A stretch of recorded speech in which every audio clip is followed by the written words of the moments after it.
Hello friends, welcome back to Evarose recipes. ಇವತ್ತು ನಾನು ನಿಮಗೆ ಸಿಂಪಲ್ ಹಾಗೂ ಹೆಲ್ದಿಯಾದ ಬ್ರೋಕೊಲಿ ಸಲಾಡ್ ಹೇಗೆ ಮಾಡುವುದು ಅಂತ ತಿಳಿಸಿಕೊಡ್ತಾ ಇದ್ದೇನೆ.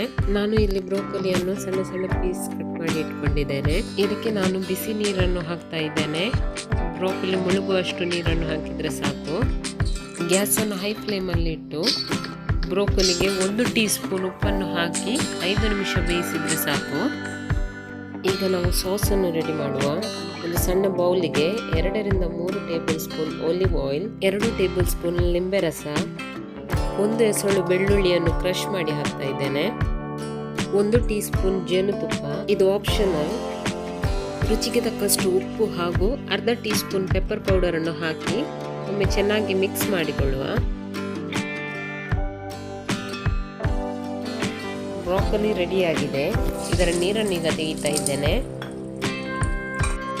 ಮಿಕ್ಸಿಂಗ್ ಬೌಲಿಗೆ ಬೇಯಿಸಿದ ಬ್ರೋಕೊಲಿ, ಇದಕ್ಕೆ 1 ಮುಳ್ಳು ಸೌತೆ ಹಾಗೂ 1 ಕ್ಯಾರೆಟ್ ಅನ್ನು ಸ್ಲೈಸ್ ಕಟ್ ಮಾಡಿ ಹಾಕ್ತಾ ಇದ್ದೇನೆ.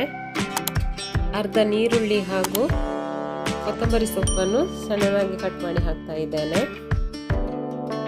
ಇದಕ್ಕೆ ಈಗ ರೆಡಿ ಮಾಡಿ ಇಟ್ಟ ಸಾಸ್ ಅನ್ನು ಹಾಕಿ ಚೆನ್ನಾಗಿ ಮಿಕ್ಸ್ ಮಾಡಬೇಕು. ಸಿಂಪಲ್ ಹಾಗೂ ಹೆಲ್ದಿ ಬ್ರೋಕೊಲಿ ಸಲಾಡ್ ರೆಡಿ.